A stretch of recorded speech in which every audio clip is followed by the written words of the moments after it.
Welcome,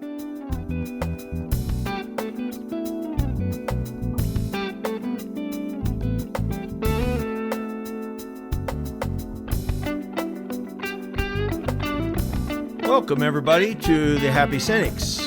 Today, I've got a guest filling in for Isaac. Before I introduce him, though, I just want to send our thoughts and prayers to Isaac's father. Isaac was sick last week, and you know that I just did a little solo meditation on being grateful and thankful. But Isaac's father had a cardiac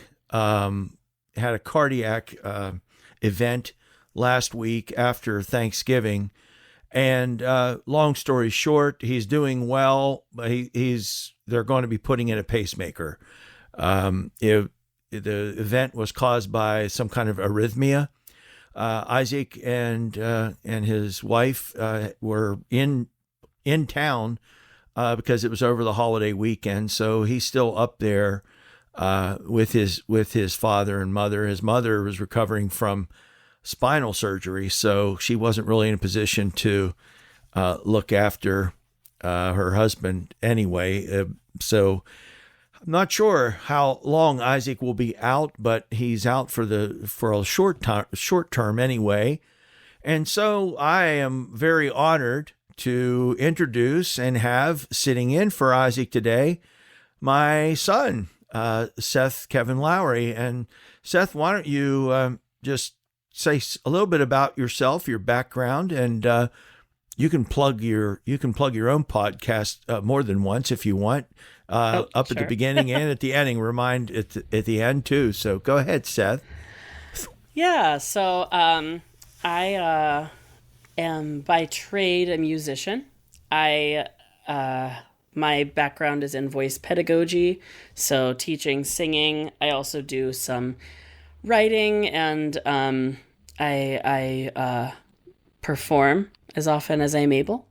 But I have been teaching voice and music in a number of different capacities for about 12 years now.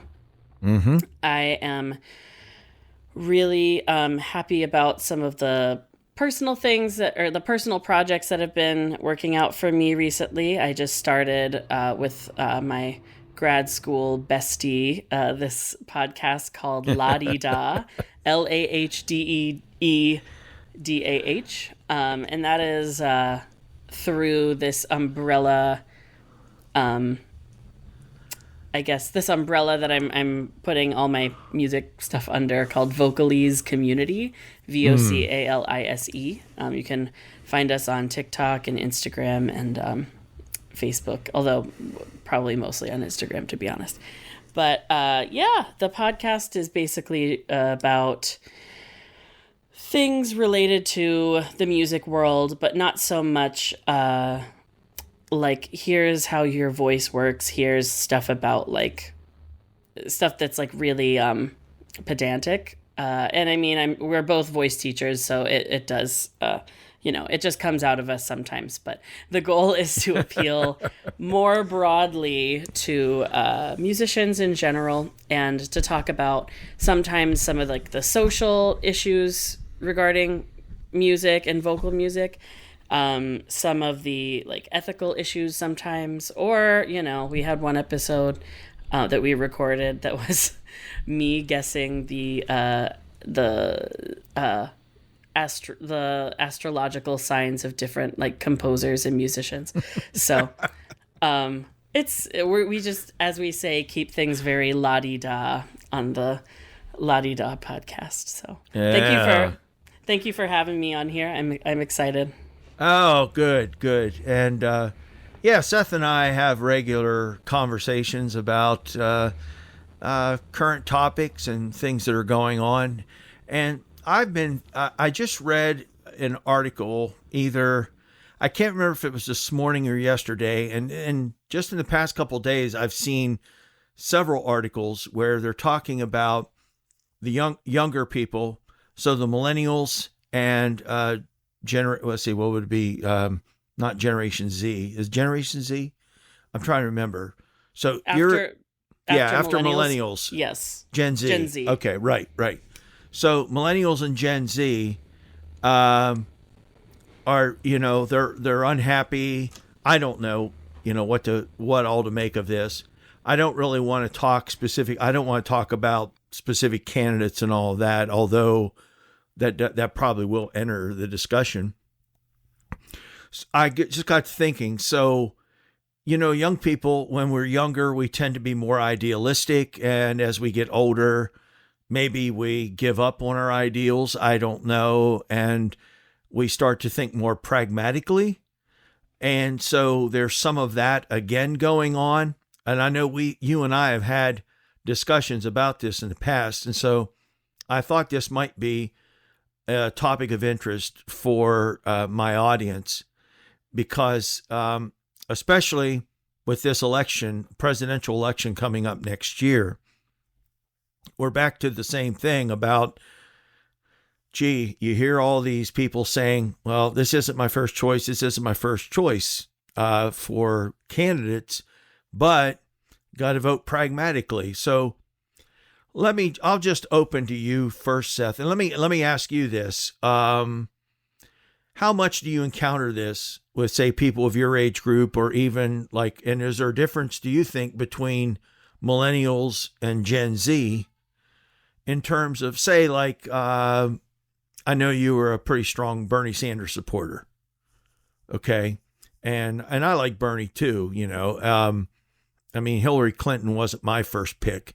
Yeah. But in 2016, I was Team Bernie. And then 2020, I ended up voting for Bernie because Elizabeth Warren dropped out after Super Tuesday. So, but yeah, I'm definitely more on that left wing end of the Democratic spectrum. Yeah. So how much of an issue do you think this is for the younger generations today in voting? Do they not want to? Because I've read where a lot of younger people are talking about not even voting now because if they think Biden's too old, for example, there's no sense in voting. Or that it won't matter how you vote anyway, so might as well let things run their course. Yeah, so I think we're at a little bit of a maybe not a crossroads. We're at a new place in society where we are seeing the average person's thoughts and feelings much more commonly than we ever have due to the internet, social media, things like that. So I don't necessarily think that this is new or that this is specific to millennials and Gen Z. No. Because if you look at some of the stats, our voter turnout for young voters has been low historically. Mm-hmm. So I think these complaints have been around for a very long time, but now is really the first time that people are maybe being vocal about it. Whereas previously, maybe people chose to disengage from politics altogether. I do think that maybe the difference is that millennials and Gen Z still stay politically active in the sense of wanting to participate in the zeitgeist, but they don't necessarily believe that electoral politics is going to be the solution. Yeah. So, so. Okay, we've had this discussion before. Do you vote your ideals? Stick with your principles, if I can even say it that way. Vote by principle, and say even if it causes your party a loss, maybe that gets their attention to change something. Or do we end, in other words, do we end up cutting our noses off to spite our faces?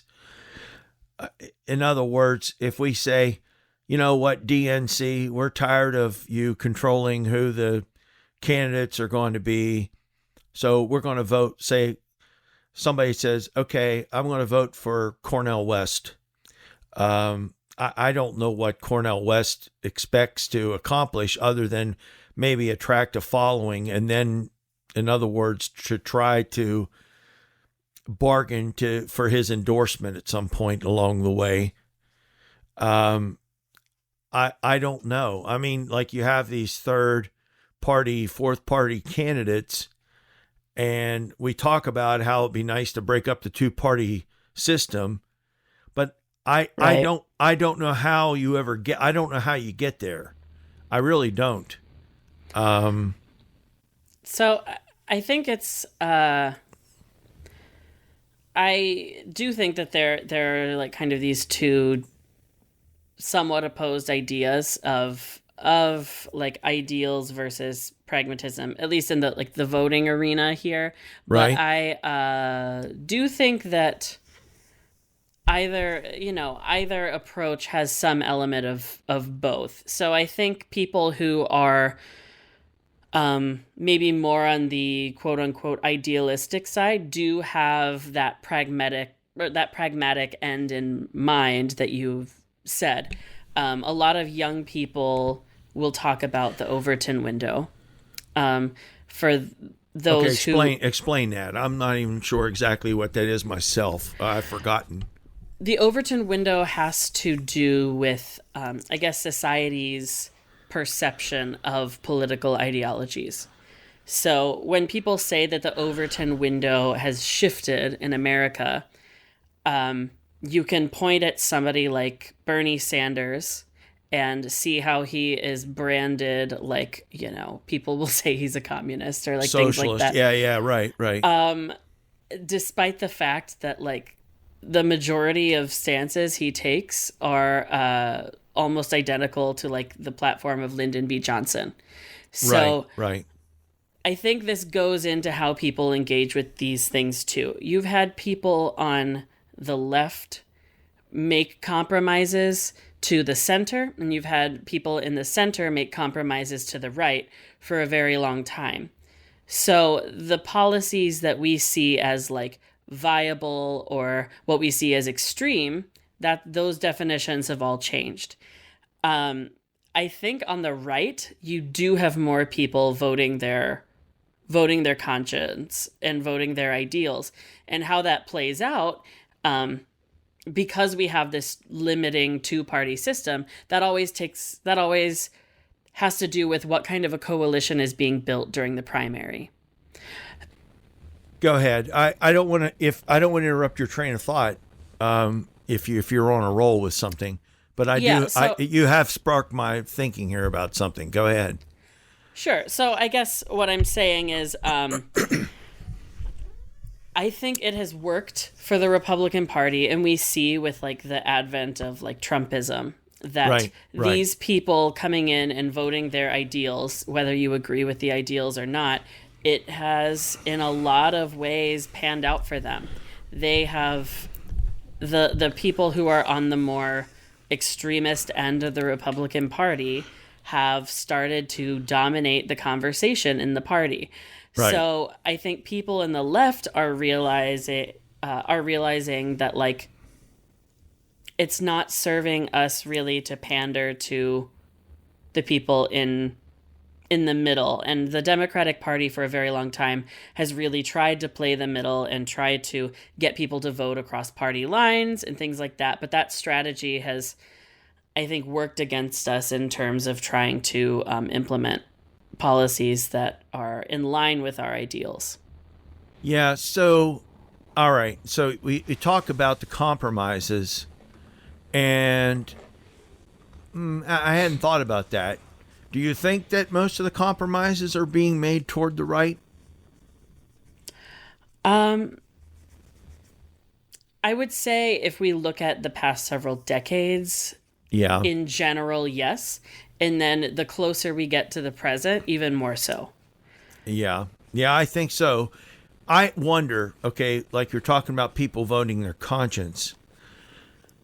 I wonder how much of the attraction of conservatism is really just people resisting change. I think that's exactly what it is. I think that.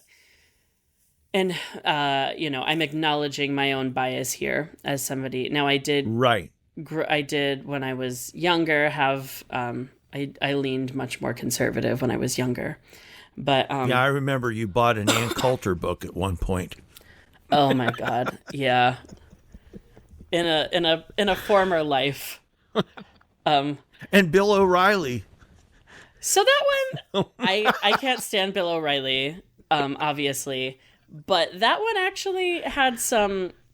It's funny because the stuff that he wrote in that book then would be considered like liberal nonsense nowadays. Right. Like I remember reading in that book, and it was geared toward teenagers, but I remember him talking about personal liberties and everyone's rights being beholden to the liberties and rights of other people. Right. So you have a right, except to the degree that that impacts someone else's. Yeah, libertarianism. Right. Right. So yeah, anyway. So I used to think one way, but acknowledging my own bias, perhaps. What was the question even? It was about. I know. I was just trying to show the audience that you do understand conservative thought, because you actually were fairly conservative in certain ways. I was asking about to what extent is the appeal of conservatism resistance to change?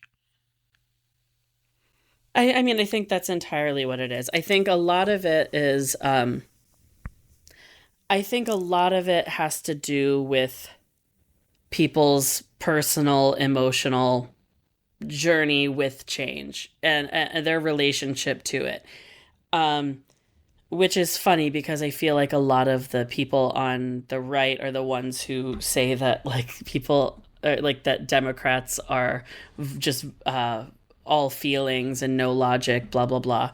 But there are some who are like that. You'll find that in any group of people, right? Sure. I also think there's a lot to be said about whether feelings are not a viable consideration in things, but that's a completely different topic. Yeah, okay. Yes, but there is some rationality rooted in our feelings. So ultimately, and this is just me speaking from the personal experiences that I have, I am, as many young people would say, chronically online.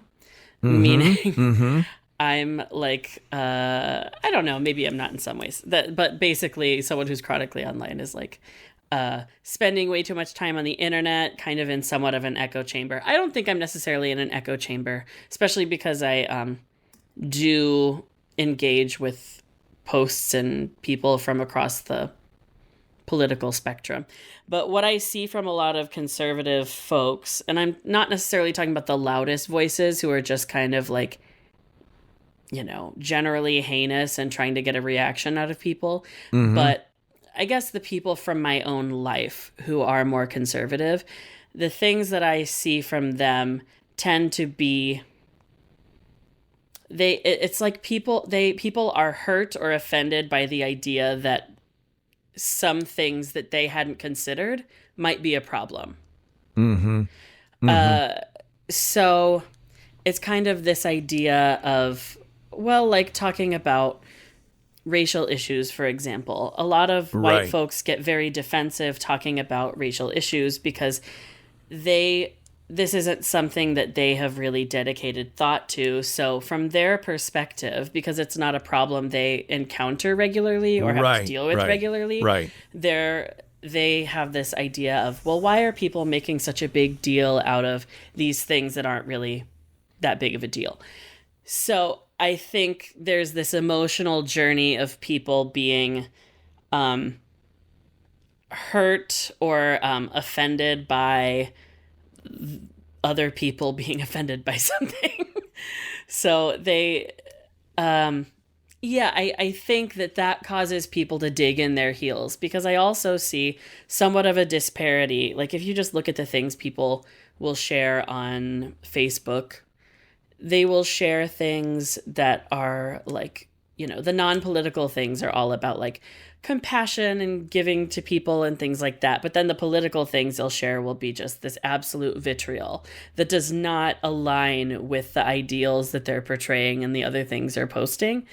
So I think there's perhaps this this phenomenon of people's own feelings becoming politicized to where it becomes an us versus them mentality. And so people are like, oh, well, this is the future liberals want. And then I don't know. It turns into a complicated mess, lots of straw men, all that kind of stuff. But well, I think you may have a point there. I think that's an interesting take on it. But here, something else I was wondering, because we're talking about change, and of course, that's really what conservatism is about, is conserving what you have.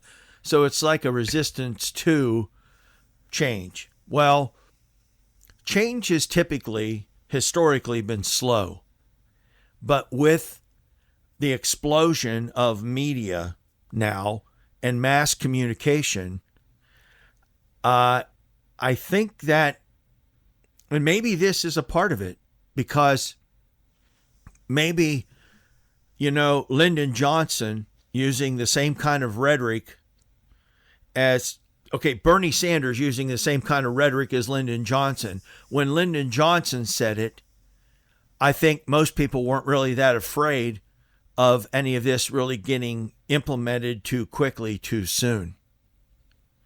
It's more like, it's just like whenever Kennedy's like, okay, well, putting somebody on the moon, that's not really affecting our daily lives. But when somebody is saying, okay, we're going to, create jobs, we're going to have this and that. Now, whenever circumstances are dire, then people want change pretty quickly. So FDR got a green light with his programs because a lot of people, I think, felt they were necessary. I wonder, so when Bernie Sanders is saying some of the same thing, I think there's two elements. The first element is, I think people are expecting change, and we're seeing change at a much faster rate than we have in the past. And I think that has stirred up more people and made, I would say hardcore conservatism more appealing, because I don't know that people are adamantly opposed to certain changes, but they don't want to have to think about it, and they like it's like if your son or daughter comes out and reveals something to you didn't know before, and it's like, I didn't really want to have to deal with this until maybe 5 years from now or whatever. Let's say your daughter comes home and says, I think I'm pregnant. Okay, well, it's like, well, you're only 16. I didn't want to have to deal with this, Now, I think a lot of people, so there's this change that's happening fast. That scares some people. And then you have media outlets posing as news sources. And let's be honest. I mean, the biggest offenders for me are Fox and MSNBC. I won't say they're equivalent, but I'm just saying both ends of the spectrum. There's a lot of fear mongering. Okay, a lot of, we can't let this side, we can't let this.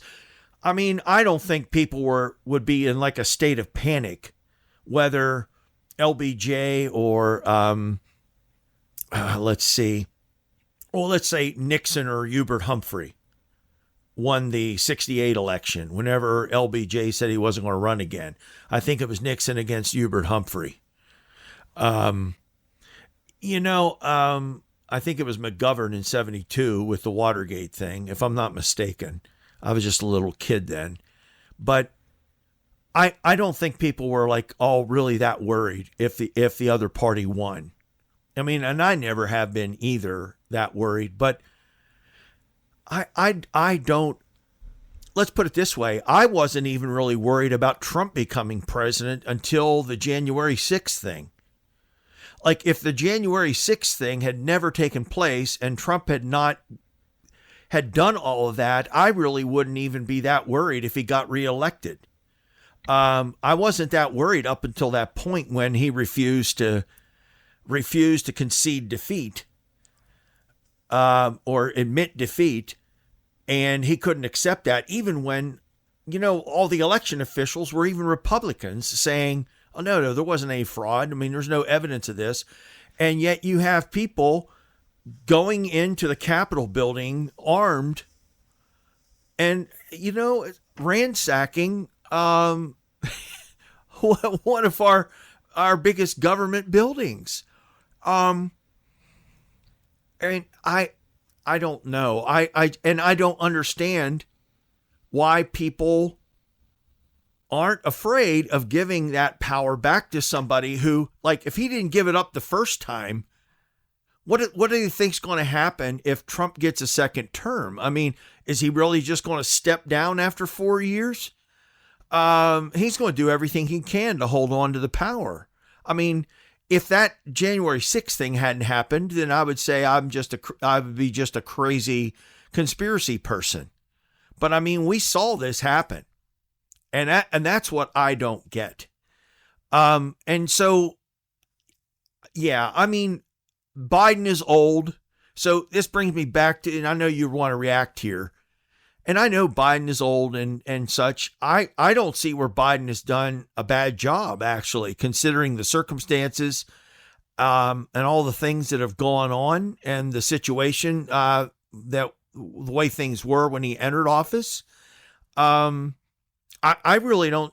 And truthfully, up to the January 6th thing, I mean, I didn't like some of the things that Trump did, but I wasn't really all that bothered by it.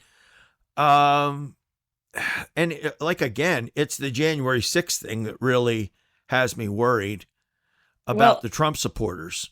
I would say that January 6th, and I think this is why a lot of people had fear leading up to it. What happened on January 6th was really just a larger scale thing of what had already been happening. The issue wasn't Donald Trump himself, because honestly, I think most of us saw the fact that he was incompetent. He had no idea what he was doing and was basically beholden to a bunch of other people. But the danger of Trump was the people that he was empowering in the public sphere. So we have a system that relies on influence. And so when people, and this comes back, I guess, to our thing with like voting your conscience, that is why I think a lot of young people are wanting to vote according to their conscience, because when, if we look at so I'm thinking about this from the perspective of the Democratic Party, just because the vast majority of millennials, and maybe not vast, but a large majority of millennials and Gen Z are more along the lines of a Democrat than a Republican.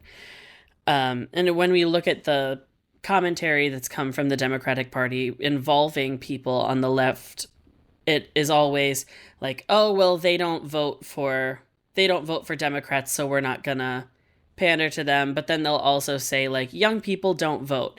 So if young people did vote and did participate and voted for the pragmatic option, then the powers that be will take that statistic and then use that later on and say, oh, yeah, we can play to the middle, and the young people are going to fall in line and they're going to vote for the person we put forward. Now, I don't think Joe Biden is... I don't think he's been horrible. He has a very low approval rating right now. But largely to do with young people, largely to do with his handling of the Israel-Palestine. Yeah. So I think a lot of young people are just past the point, in their 20s and 30s, already jaded from the idea that the people in the middle are really going to do anything of substance. I think, and I'll say we, because this is kind of the opinion I hold myself, I think we are past the point of wanting these little things, like the few things that Joe Biden has done aren't really enough of a resume to kind of convince us or to get us to go fully on board here. Now, if we're talking about who we would vote for in a general election, that's one thing. But that's why I personally try to promote people voting in the primaries and try to normalize the idea that like we should have a real primary even when there's an incumbent. Yeah, ultimately, I think we see some of the positive things that Biden has done as things that should just be routine.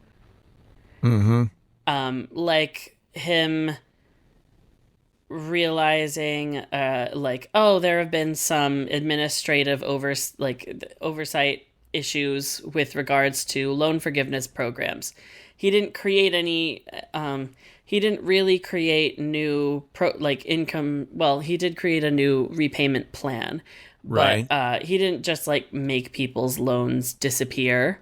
There was like a certain amount for certain people. I can't remember exactly how that works. Right. But his main thing that he did, at least in this year, in 2023 is when we're recording right now, but he has really just kind of found administrative errors and fixed them. So I think young people, and I think this is the crux of what I'm trying to say, we're wanting big systemic change because the way that things have been done is not working. The metrics that you find libertarians and conservatives using with the economy are largely metrics that don't actually reflect the plight of the average person. So we're looking at metrics of like how healthy the banks are, but like if people can't afford to put food on the table, then who cares how the banks are doing? I agree with everything you say, but here's the other thing that I think the younger generations kind of tend to forget. The real problem, I think we could all vote our ideals and principles if we elected a president by popular vote. The problem is we don't. And so a lot of these red states in the middle of the country get more weight than what they should or would by popular vote. And so, I mean, how many presidents now in the last 20 years have we elected that we've elected several presidents that lost the popular vote? That just ought not happen. And people are like, well, we can't have California and Texas and Florida decide.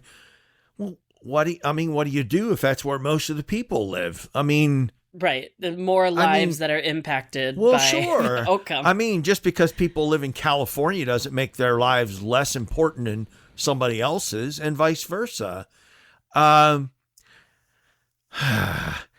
Maybe the problem is that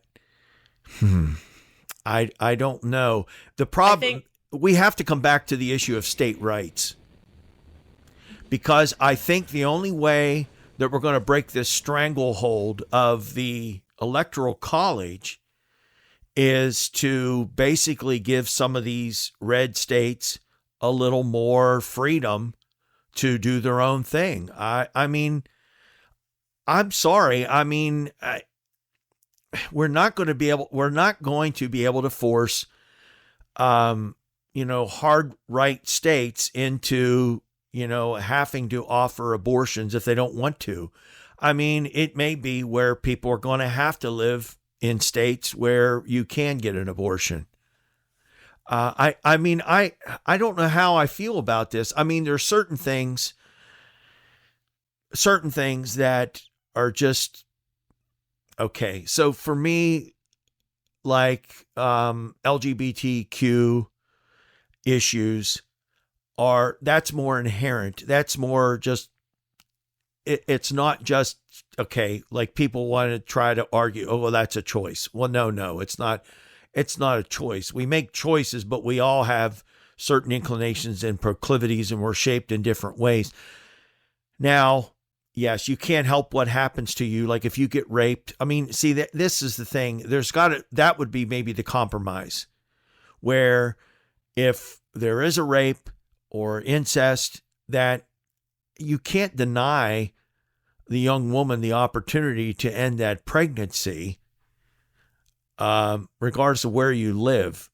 But in terms of, say, somebody getting an elective abortion past a certain number of weeks, to me, that's gray area enough that I personally don't feel like that should be forced either way in any given state, like outlawed or forced to be legal. Well, sure, Go but ahead. you now have states trying to pass laws to punish people for seeking this type of care Yes. in a different state. Yeah, I know. That's I know. unconstitutional. Just Well, in no, general. that shouldn't be allowed. No, and if we're going to have states' rights, then people are going to have to accept the fact that if people don't like what's going on in their state, they'll go somewhere else.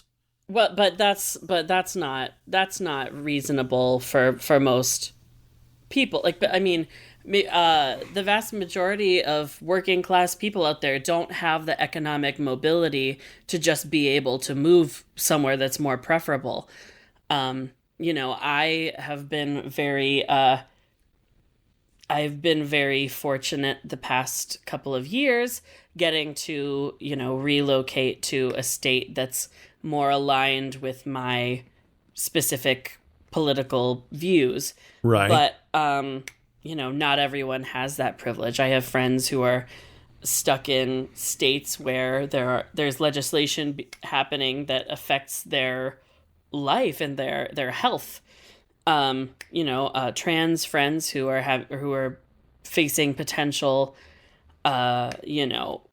detriment to their own health because they already are relying on hormone replacement therapy, and they are going to possibly be denied access to that.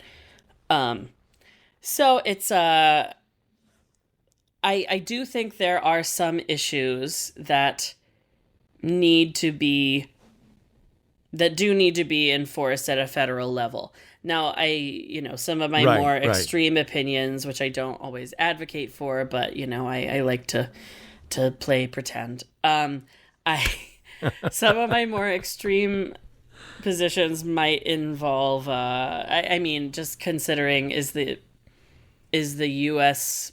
as it currently stands still a viable union? Mm-hmm. Right. But that's an entirely different conversation here. Yeah, and that's one I plan on addressing here before too long. So, if Isaac's still out and you want to come back and discuss that one, we can we can do that. Because I was that's just like a little teaser for everybody. Because I was thinking, is America was ever in what ways was America a melting pot, or is America more of a melting pot or more like trail mix? And I thought the trail mix was kind of funny because it's like trail mix. It has too many nuts in it. Very funny. Very funny. Well, trail mix is basically fruit and nuts. Yeah. Well, anyway, yeah. But okay. So my original assertion was, is voting by principle going to be a lost cause if we don't change the structure of the elections? Because, truthfully, okay, so the young vote, where is the young vote going to matter? The young vote is not going to change things either way in a heavily blue state or a heavily red state. It's going to be these swing states, these states that are always teetering on the edge of going one way or the other. Oh, and you see that playing out if you look at the two resolutions. Arizona, Ohio Georgia. 2 resolutions pass about cannabis and reproductive rights. Right. And you saw a higher turnout of voters for young people, and lo and behold. No, but Right. I agree with what you're saying, and I think you're spot on. But I do think you would also find that the young people who are saying they are going to vote their conscience are out there advocating for these things. I think the difference is that they don't think that voting for the establishment candidate is going to achieve that end. Yeah. Basically, the people who are thriving under this system are not going to be motivated to actually change the system. I think one of the few hopes that we have at election reform, and this is just my opinion, I would need to look into the viability of it and things of that nature. But are you familiar with the interstate? I'm trying to get the name correct. The interstate National Popular Vote Compact, I believe it's called. I think so. That's the one where states have all agreed that they will partition or proportion their electoral votes based on the popular vote in their state. Well, they will assign all of their electoral votes to the winner of the national popular vote. Okay. If enough states join, if states that comprise a majority of electoral votes join this compact. Okay. So eventually we might get to the point where enough states join there that it's kind of this workaround, because under the Constitution, states do have the right to decide for themselves how they will apportion their electoral votes. So if they basically have this standing coalition that's going to always go with the popular vote, then there we go. So all the states except for Wyoming, Montana, and Rhode Island. Yeah. Though Wyoming is interesting. Some of these square states are interesting, because you've never heard people refer to them as square states. Yeah. Oh, okay. Well, it's interesting because historically they've been very center Republican. Mm-hmm. But now you see a lot of that dying out, especially with the plight of Liz Cheney. Yeah, I was going to say. I mean, Liz Cheney's from Wyoming. And I mean, I would love to get back to a society where I could, hate her for the things we disagree on. But the fact that she's one of the only people calling out for just being reasonable as a Republican is yeah. Well, I mean, yeah, that's the thing. It's geez. I mean, I would love to see, somebody I like running. I mean, I guess what I want to say is where are the people say McCain, John McCain and Mitt Romney and Joe Lieberman, others who, even if you didn't agree with all of their policies or agree with you still didn't question their integrity. And this is to a lesser degree. Well, this is where I think maybe we become a little too cynical. Yeah, I mean, sure, there is influence and corruption in any kind of government, in any kind of organization of any size. There's always going to be some kind of influence and such going on behind the scenes. The thing that gets a little bit dangerous, and this all goes back, honestly, some of this stuff started back in the Clinton administration with the, but even because, let's put it this way, the thing that Nixon got hung out to dry for, no, another president would never get hung out to dry for that today. It's there's no expectation of any kind of integrity or honesty anymore. It's like everybody's accepted that, geez, that's the way politics is. And so you might as well, if Satan puts on a suit and a red tie, you might as well vote for him as long as he, get you the Supreme Court justices you want or whatever. I mean, that's a bit hyperbolic, but I mean, really, isn't that Not very. well? I mean, or it's just like, okay, we want universal health care, so it doesn't matter what the president's doing in the Oval Office as long as we get our health care. When people stop caring about integrity, we are only helping to. We can't wait until the government is free of corruption to care about integrity. If we stop caring about integrity, all we're doing is accelerating the corruption within the government. We end up becoming like these countries. Well, look at some of the countries, the communist countries and such that we criticize, and the leaders that they end up with. Sometimes, I mean, I know there's a lot of political rigging and all that sort of thing, but a lot of people end up voting for these leaders because at a certain point, it's, we can overlook that because we're getting this. And, I don't know. Does anybody even care about the common good anymore? Is that even a concept in the American vocabulary? That's something that's right in our Constitution that, the government's supposed to promote the general welfare. That's in the preamble. But do we even have a concept of the common welfare? Does anybody even care about that? It's like, oh, well, they could take care of themselves. Like,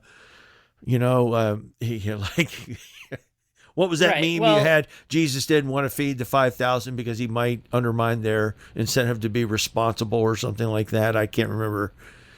Yeah, if you feed all these people, you're gonna take away their motivation to better themselves. It's just wild. Yeah, I think this is an issue that I think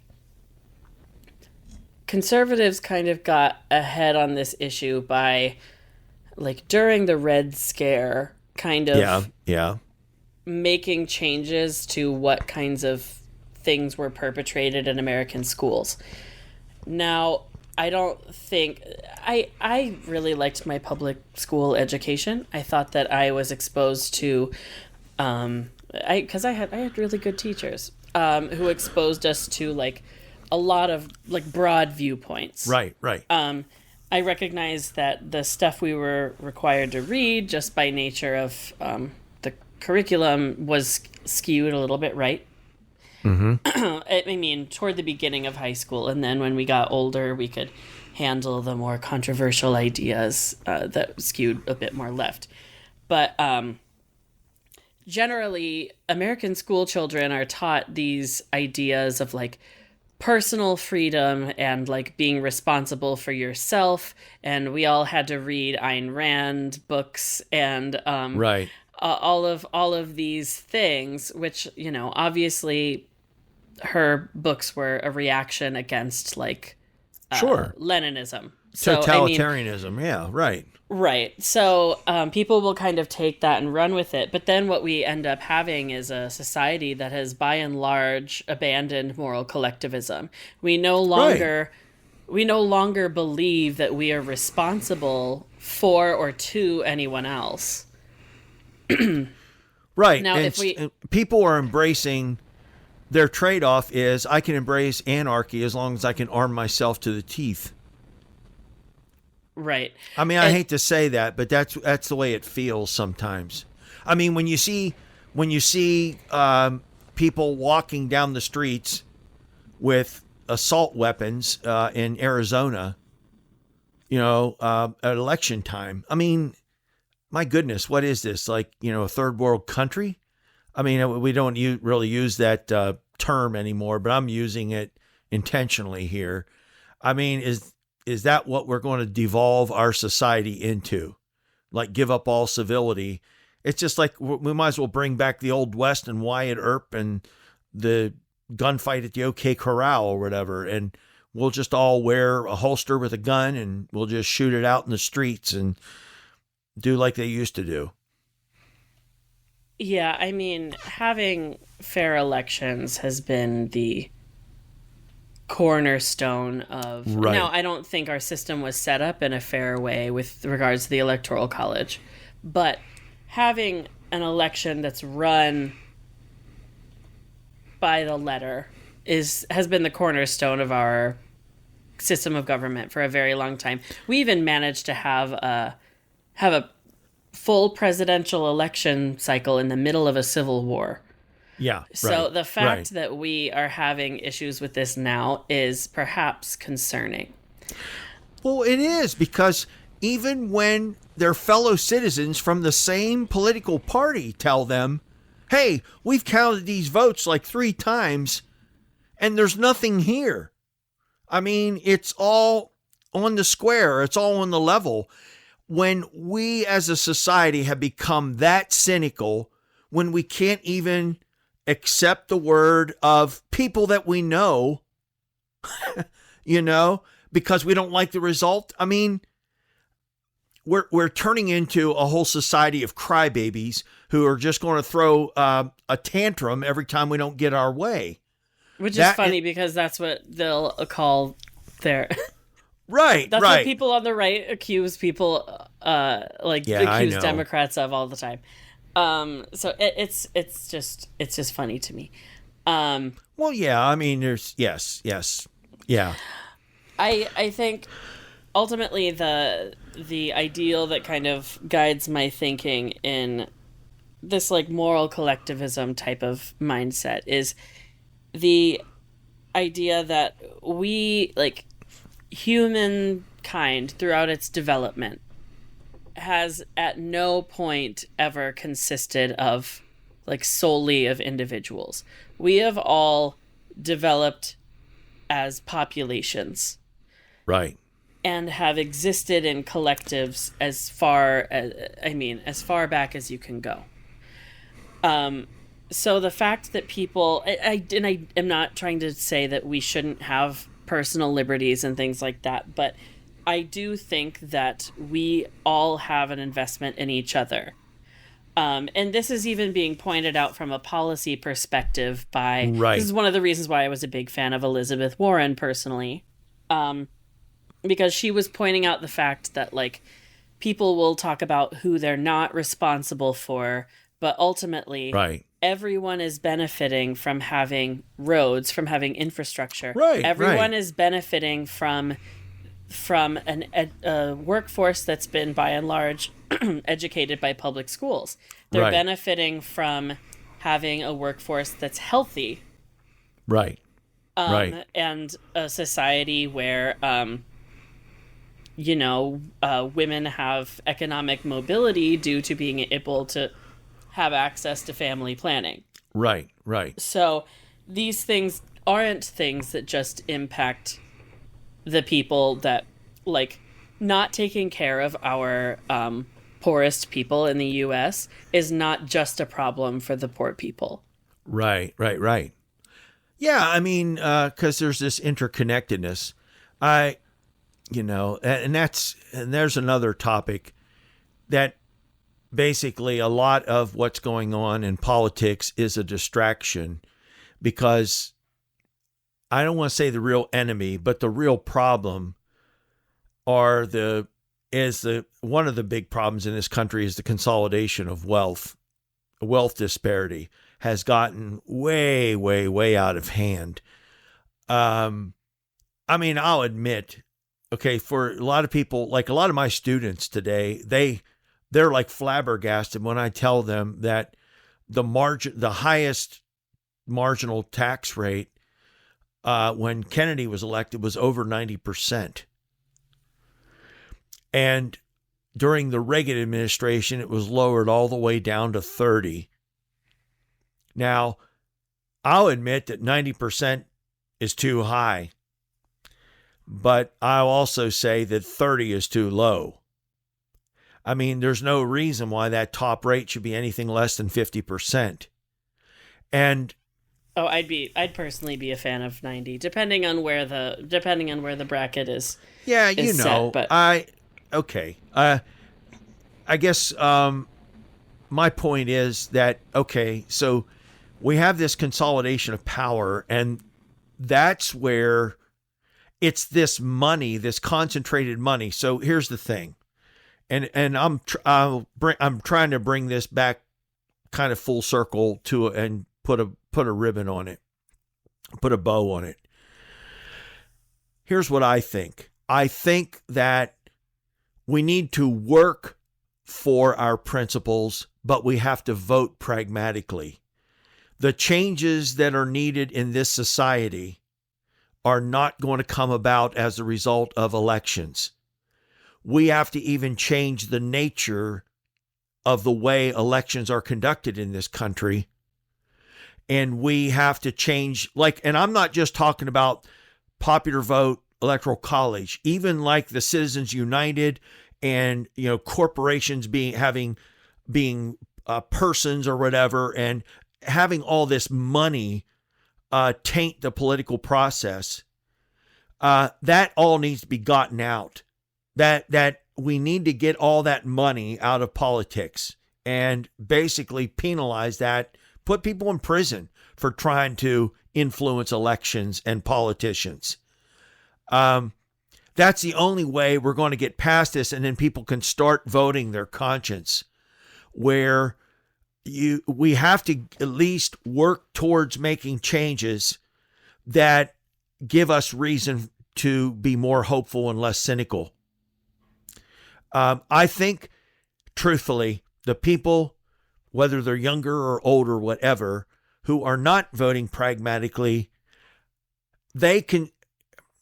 I think there are a certain percentage that, okay, I'm sticking by my principles, but most of the time, I think it's really, I'm voting principles because I'm cynical about having to vote pragmatically, because pragmatically, the choices never really reflect my values, and my voice is never going to be heard.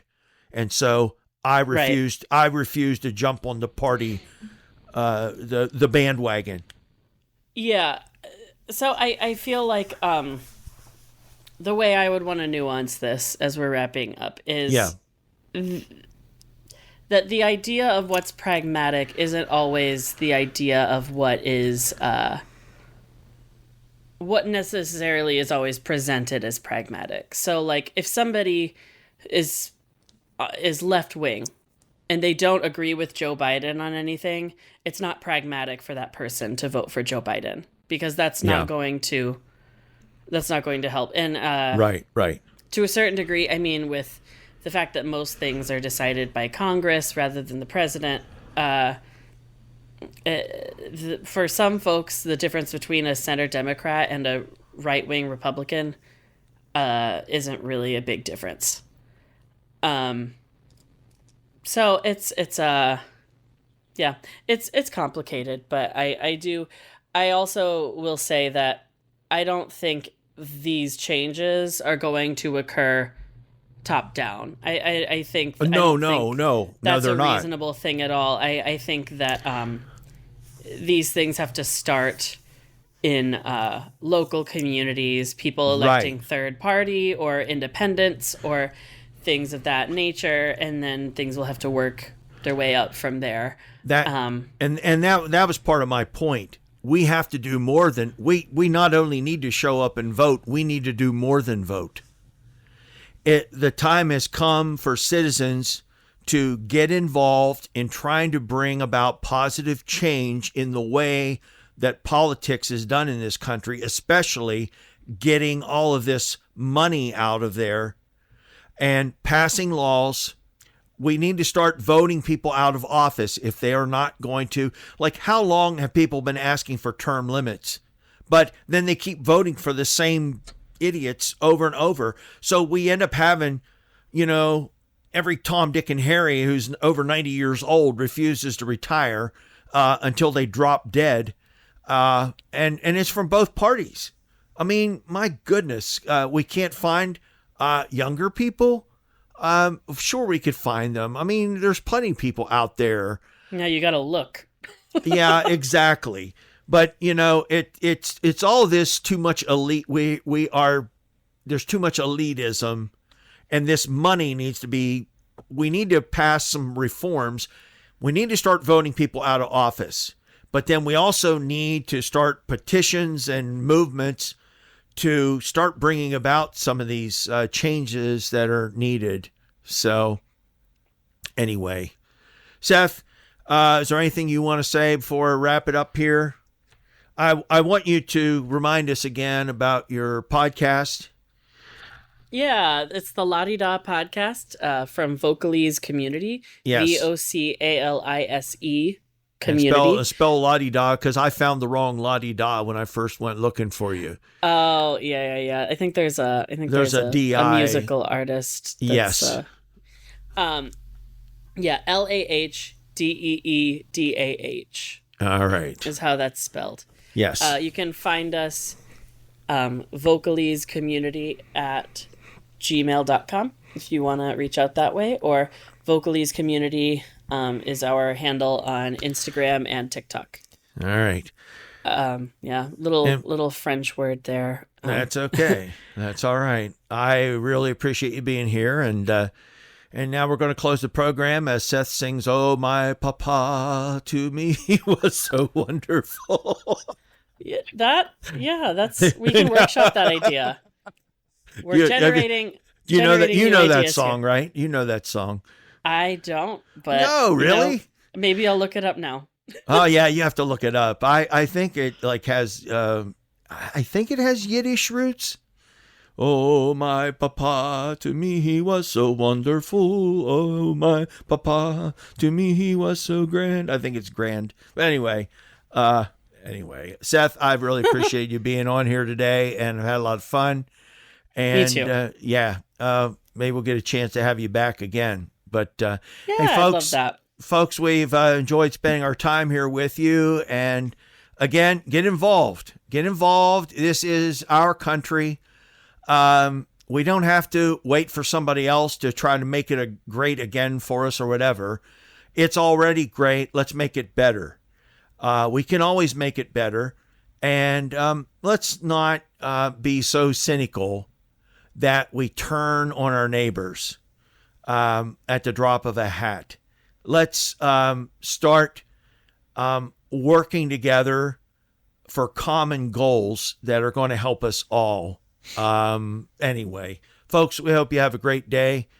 Stay healthy and stay happy. We hope you're happy, and take care, and you'll hear from us again really soon.